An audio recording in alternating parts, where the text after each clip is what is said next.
आज 45 degree temperature है, आप अभी कैंपस में आए होंगे, टीन शेड में अधिवक्ता बैठे हुए हैं और ये हमारे प्रधानमंत्री का संसदीय क्षेत्र है और जब आते हैं यहाँ पे पैसों की बरसात करके जाते हैं।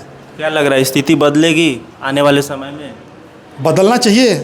दूसरी चीज़ों में एक छोटी सी चीज़ को लेकर भी हम सराहना इसलिए व्यक्त कर सकते हैं कि यहाँ पर कभी किसी अधिवक्ता को या वादकारी को चोट लग जाती थी लोहे से, तो उसमें टिटनेस के इंजेक्शन कंपलसरी लगते हैं, लेकिन आप समझ सकते हैं कि टिटनेस के इंजेक्शन फ्रीज में रखे जाते हैं, फ्रीज ही नहीं था।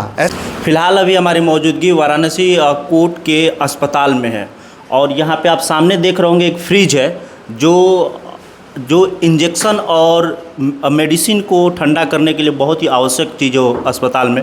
पता करते हैं कि किस प्रकार से ये मन में प्रेम प्रकाश गौतम जी के मन में आया ताकि ये लोक जन कल्याण के लिए इन्होंने कार्य किया।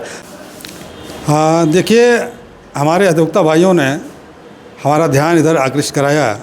उसमें मुख्य रूप से संजय सिंह दाढ़ी जो पूर्व सेंट्रल बार के अध्यक्ष महामंत्री रह चुके हैं और एक अजिताभ सिंह हैं छोटा भाई, और हमारे पीछे लालवानी जी हैं, सुरेंद्र कुमार यादव जी हैं। तमाम अधिवक्ताओं ने ध्यान हमारा इधर आकृष्ट कराया कि हॉस्पिटल में किसी अधिवक्ता को मान लीजिए कोर्ट कैंपस में 10 से 4-5 तक रहते हैं, यहाँ पे किसी को चोट लग जाए तो इंजेक्शन यहाँ पर नहीं लग पाता है। उसका मेन कारण ये था कि फ्रिज की यहाँ व्यवस्था नहीं थी और इंजेक्शन जो टिटनेस का होता है, रेबीज का होता है, वो इसी में रहता है फ्रिज में।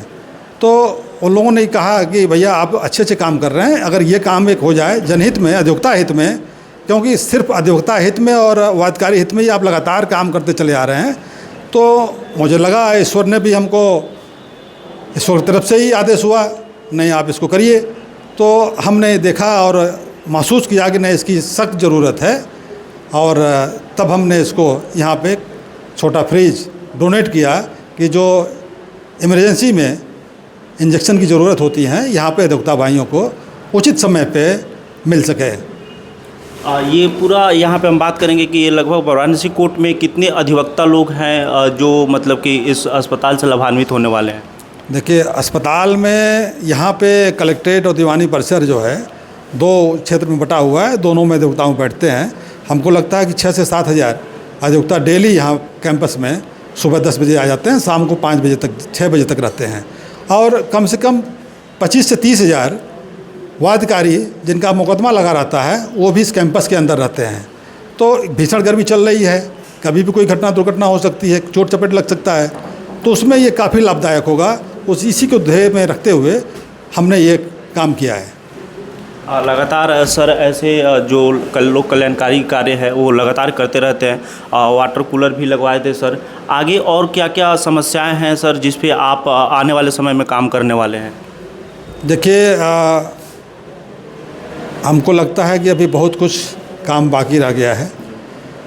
पिछले वर्ष से ही शाम के वक्त अगर कभी मौका मिले तो आप कलेक्ट्रेट दीवानी परिसर का भ्रमण करें, आपको लगेगा ही नहीं कि बनारस ये दीवानी न्यायालय और कलेक्ट्रेट न्यायालय का ये परिसर है। पूरा दुधिया रोशनी में है मिलेगा आपको। करीब 1,500 के ऊपर एलईडी ट्यूबलाइट पिछले वर्ष लगवाया गया। 2 वाटर कूलर, एक दीवानी परिसर में जिला जज से परमिशन लेके नजारत के बाहर और एक डीएम से परमिशन लेके कलेक्ट्रेट परिसर में लगवाया गया। और जितने वाटर कूलर लगे हैं, एक बार लगने से वाटर कूलर वो सालों साल नहीं चल पाएगा, क्योंकि जब तक उसकी सर्विस नहीं होगी पानी पीने योग्य पानी उसमें मिलेगा नहीं आपको। तो अप्रैल महीने में लगातार 2 वर्षों से हम जो है उसकी व्यवस्था करके जितनी भी वाटर कूलर लगे हैं, चाहे वो सरकारी लगे हैं चाहे हम लगवाए हैं, सारे वाटर कूलरों का हम लोग सर्विसिंग करवाते हैं, पानी की जांच करवाते हैं कि जो पानी पीने योग्य है कि नहीं है। क्यों?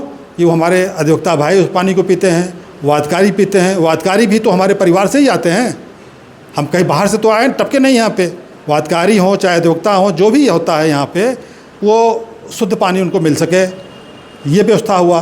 दोनों बार में हमने वाईफाई लगवाया निःशुल्क। अभी तमाम अधिवक्ता भाई बैठ के काम करते हैं, वाईफाई का फ़ायदा ले रहे हैं। आजकल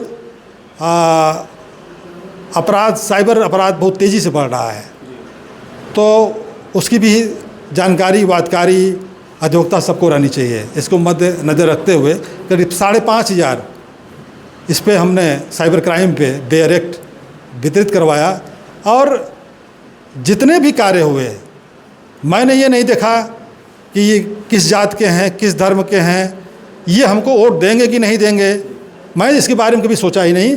और जो भी काम किया वो समस्त अधिवक्ता हित में काम किया, किसी व्यक्ति विशेष में काम नहीं किया। और आगे भी मैं यही, ईश्वर ने अगर साथ दिया तो आगे भी मैं जो भी कार्य करूँगा वो समस्त अधिवक्ता हित में काम करूँगा। हमारे कार्य को कोई व्यक्ति विशेष या जाति या धर्म में नहीं बांट सकता। बहुत बहुत शुक्रिया। चूँकि ये जो फ्रिज अभी लगा हुआ है, लाजमी है कि इसका उपयोग जो भी यहाँ पे पेशेंट आएंगे उनका यूज होगा इसके। और भी हमारे साथ अधिवक्ता लोग हैं, उनसे भी हम बात करते हैं कि इस कार्य को आप किस तरीके से देखते हैं। बहुत ही सराहनीय कार्य है, हम जितनी प्रशंसा करें उतनी कम है। हम अधिवक्तागण हर एक छोटी छोटी चीज़ के लिए, समस्या के लिए यहाँ कलेक्टर परिसर में जूझते रहते हैं। किसी भी बार के अध्यक्ष हो या बार काउंसिल के 4 मेंबर यहाँ अपने बनारस में हैं, किसी की उस चीज़ पे नज़र नहीं जाती कि किस चीज़ों से आखिर में अधिवक्ता जूझ रहे हैं। जैसे यहाँ गर्मी है तो पानी पीने की समस्या, हालांकि ये डीएम कलेक्टर परिसर है, डीएम की ये सब चीज़ें, लेकिन अवगत कौन कराएगा? अवगत तो हमारे बार के अध्यक्ष और बार काउंसिल के मेंबर वो योजना बना के जाएंगे, अपने लेटर पेड पे देंगे, तब उनको मामले पर संज्ञान लिया जाएगा। तब नहीं होगा तो आगे भी बहुत सारी चीज़ें हैं। दूसरी चीज़ों में एक छोटी सी चीज़ को लेकर भी हम सराहना इसलिए व्यक्त कर सकते हैं कि यहाँ पर कभी किसी अधिवक्ता को या वादकारी को चोट लग जाती थी लोहे से, तो उसमें टिटनेस के इंजेक्शन कंपलसरी लगते हैं। लेकिन आप समझ सकते हैं कि टिटनेस के इंजेक्शन फ्रीज में रखे जाते हैं। फ्रीज ही नहीं था, ऐसा कौन सा हॉस्पिटल, ये उत्तर प्रदेश सरकार के अंतर्गत आते हैं। शिक्षा हो गई, आपकी सुरक्षा हो गई, सारी चीज़ें उत्तर प्रदेश को देनी चाहिए। कम से कम हम ये एक प्रत्याशी को कम से कम इस नज़र से तो देख सकते हैं कि कम से कम छोटी छोटी चीज़ों को, जैसे उन्होंने कहा कि शाम होते हुए अंधेरा हो जाता है, तो इन्होंने जो है लाइटें लगा करके जो है उसको जगमग कराया, तो आज जो है ये फ्रीज दे रहे हैं। तो ऐसा हम मान सकते हैं कि आने वाले दिनों में अधिवक्ता हित के लिए सदैव ये खड़े रहेंगे और हम लोगों के लिए इससे अच्छे प्रत्याशी 2026 में सेंट्रल बार से शायद ही हम और किसी को देख रहे हैं यहाँ पर कलेक्टर परिसर। वकील साहब, आप इस कार्य को किस प्रकार से देखते हैं? ये बहुत ही अच्छा काम है ये आने वाले सभी मरीजों के लिए। क्या ये ज़रूरी था?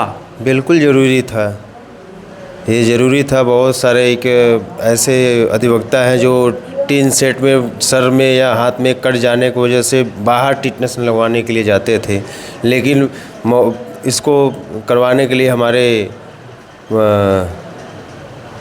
ज़रूरी था। यहाँ पे टीन सेट में बार बार लोगों का हाथ भी कट रहा था। तो और भी कुछ कार्य जो आप लोगों की समस्याएं हैं, ताकि उस पर आगे सर काम कर सकें। आगे तो योजनाएं आती हैं लेकिन धरातल पे नहीं उतरती हैं। आए दिन ये बिंदु आते रहते हैं कि कलेक्टर परिसर को यहाँ से उठा कर संधार भेज दिया जाएगा। तो मैं ये कहना चाहता हूँ कि एक चीज़ जो सामने हम लोगों के सटा हुआ कैंपस है, क्या बोलेंगे उसको सर, क्या बना हुआ है ये बनारस बार से जो सटा हुआ है, जो कि सिर्फ पैसों के बल पे वहाँ पर ऐसा बोला जाता है। मैं तो अंदर कभी गया नहीं हूँ, लेकिन सुनता आ रहा हूँ जब से कचहरी कैंपस में हूँ कि जो सटा हुआ है बनारस क्लब, उसमें सिर्फ पैसे वाले अपनी चीज़ों की पूर्ति करते हैं, पार्टियाँ करते हैं, अपने यानी ऐसा कह सकते हैं कि रातों को जो है जगमग करते हैं। तो अब सिर्फ आप रातों को जगमग करने वाले को, बनारस क्लब को, जो कि अपने कचहरी कैंपस की भूमि है, उसको यहाँ न बढ़ा करके उनको रातों को जगमग करना है तो वो कहीं भी जा सकते हैं। हम अधिवक्तागण शहर के बीच में अगर रहेंगे और आउटर में जिस जगह पर हैं वो एकदम कैंपस में की जगह पर हैं, स्टेशन के नज़दीक हैं। हम कोई भी वादकारी आता है आउट ऑफ स्टेशन से भी तो स्टेशन पर होता था, वो नज़दीक आया था। कल आप संधा भेज देंगे तो उनको वादकारियों को आने में कितना समय लग जाएगा,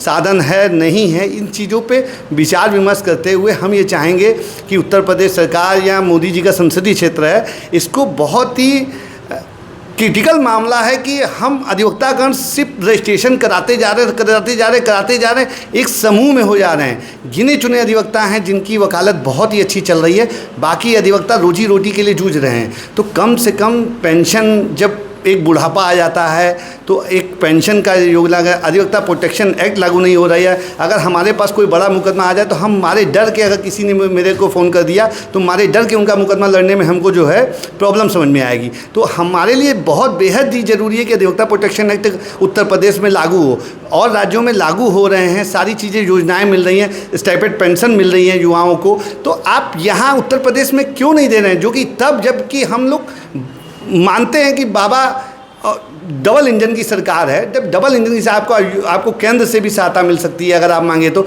मोदी जी हमारे देश के यशस्वी प्रधानमंत्री हैं, उसके कलेक्टर परिसर में हम यहाँ मौजूद हैं। छोटी सी छोटी घटना हो जाए तो आदमी और पत्रकारिता, आप लोग भी यही कहते हैं कि मोदी जी के संसदीय क्षेत्र में इसी गया, तो आप कम से कम जागरूक कराइए कि अधिवक्ताओं की जो हालात हैं वो बेहद ही ख़राब है यहाँ पर। उत्तर प्रदेश में न सही तो कम से कम बनारस जैसे कलेक्टर परिसर में जिनका रजिस्ट्रेशन है उनको तो कम से कम स्टाइपेंड पेंशन, अधिवक्ता प्रोटेक्शन एक्ट लागू करें। हालांकि इस तरीके की योजनाएं उत्तर प्रदेश से ही हो सकती हैं। हम अधिवक्ता हैं तो हम गलत बातों का चयन नहीं करेंगे, तो हम ये सोचेंगे इस पूरे अधिवक्ता समुदाय को अधिवक्ता प्रोटेक्शन एक्ट मिले। बहुत बड़ा मुद्दा उठ कर के सामने आ रहा है सर, क्या लग रहा है आप इस मुद्दे को आगे बढ़ाएंगे? बिल्कुल बिल्कुल, ये तो हमारे एजेंडे में है। आए दिन अधिवक्ताओं के ऊपर हमला होता है और अधिवक्ता अपना मुकदमा थोड़ी लड़ता है, तो वादकारी का ही मुकदमा लड़ता है ना। एक पार्टी जीतेगा, एक पार्टी हारेगा। ठीक है, जिसके पक्ष में आर्डर नहीं होता है, ऊपर न्यायालय बना हुआ है, उच्च न्यायालय जाए, सुप्रीम कोर्ट जाए, उच्चतम न्यायालय जाए।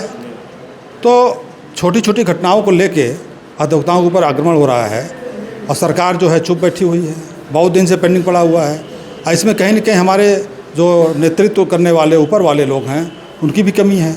अभी देखिए, छोटा सा एक आपको स्टेट मिलेगा झारखंड, वहाँ पे मेडिकल इंश्योरेंस अधिवक्ता और उनके परिवार वालों के लिए प्रत्येक अधिवक्ता को बिना किसी भेदभाव के 10 लाख रुपए का क्लेम वहाँ मंजूर हो गया है। अधिवक्ताओं को लाभ मिल रहा है, उनके परिवार को, अधिवक्ता को। अभी सर ने बताया एक पेंशन की, हाँ, पेंशन योजना भी अटकी हुई है। कई सौ करोड़ रुपया हम लोगों के फंड का पैसा है, उसको भी सरकार नहीं दे रही है। जो हम लोग टिकट लगाते हैं और स्टैंप लेते हैं सरकार से, तो सरकार हमको पैसा वहीं जा रहा है ना, तो वो भी नहीं मिल रहा है। तो एक तरह से देखा जाए तो इस सरकार में अधिवक्ताओं के लिए हमको लगता है कोई योजना इनके पास है नहीं। ये बहुत ही गंभीर विषय है, इसको समझना चाहिए। आखिर छोटा सा राज्य झारखंड, अभी मेडिकल क्लेम जो है, मेडिकल क्लेम भी बहुत बड़ी समस्या है। बहुत अधिवक्ता हैं ऐसे कि उनको अभी कुछ बीमारी हो जाए, छोटी बीमारी हो जाए, दिक्कत हो जाता है। तो आखिर जो छोटा राज्य झारखंड कर सकता है, तो यहाँ पे आप क्यों नहीं कर सकते? बहुत बड़ा मुद्दा है, बहुत बड़ा मुद्दा है। देखिए, स्वास्थ्य सुरक्षा ये तो बहुत बड़ा मुद्दा है ना। हर आदमी को चाहिए, वादकारी को चाहिए, अधिवक्ता को चाहिए। हम लोग तो दूसरे के लिए लड़ने वाले हैं। अभी 45 डिग्री टेम्परेचर है आज की डेट में, आज 45 डिग्री टेम्परेचर है। आप अभी कैंपस में आए होंगे, 3 सेट में अधिवक्ता बैठे हुए हैं और ये हमारे प्रधानमंत्री का संसदीय क्षेत्र है। और जब आते हैं यहाँ पे पैसों की बरसात करके जाते हैं। क्या लग रहा है स्थिति बदलेगी आने वाले समय में? बदलना चाहिए, बदलना चाहिए। आखिर जो पैसा उनके द्वारा दिया गया, सांसद और हमारे प्रधानमंत्री आदरणीय मोदी जी द्वारा, वो पैसे का अगर सदुपयोग होता, सही उपयोग होता, तो आज ये कैंपस आपको सोने का पिजड़ा दिखाई देता।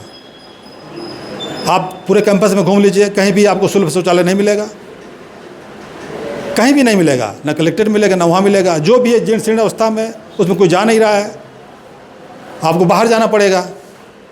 पानी के लिए भी बहुत दिक्कतें हैं, कुछ वाटर कूलर लगे हैं, कुछ ख़राब हैं, कुछ चलते हैं, इसी तरह चल रहा है, कोई पूछने वाला नहीं है। यहाँ के रिकॉर्ड रूम की हालत ख़राब है, अधिवक्ता ज़मीन में बैठ के मुआयना करते हैं। तो आखिर ये जो हमारे प्रधानमंत्री जी आते हैं, हर बार आते हैं, 1200 करोड़, 1700 करोड़, 1800 करोड़, 2200 करोड़, आखिर जा कहाँ रहा है? ये तो हमको लगता है कि 11 साल कल के दिन उनका हो गया था पूरा, तो लेकिन 11 साल में कचहरी जहाँ थी वहीं पे है।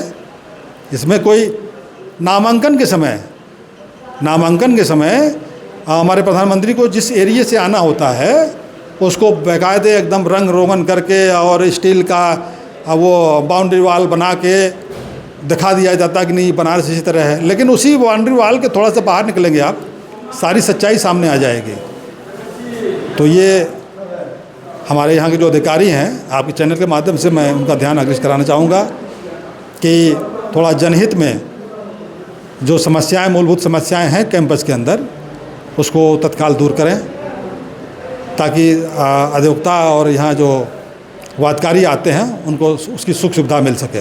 और मैं ये चाहूँगा कि आप अपने चैनल माध्यम से हमारे जो जिलाधिकारी हैं, पुलिस के जो बड़े अधिकारी हैं, अभी सुरक्षा के नाम पे केवल खाना पूर्ति हो रही है। आप देखिए, किसी गेट से कोई भी घुस सकता है। कहीं बाउंड्री वाल वगैरह नहीं है, आप कहीं से भी लांघ सकते हैं। कोई घटना घट जाएगी तो कुछ दिन बहुत तेज़ी रहेगा, बहुत छानबीन होगा, फिर उसके बाद फिर मामला जहाँ के तहाँ पहुँच जाता है। तो सुरक्षा और स्वास्थ्य, इस पर तो थोड़ा विशेष ध्यान देनी पड़ेगी सरकार को। बहुत तमाम मुद्दों पे सर ने बताया। खैर, इस जो जन कल्याण अधिवक्ता कल्याण के लिए ये फ्रिज लगाया गया हॉस्पिटल में, इस पे आपकी क्या राय है, ज़रूर कमेंट के माध्यम से हम तक पहुंचाएगा। नमस्कार, शुक्रिया।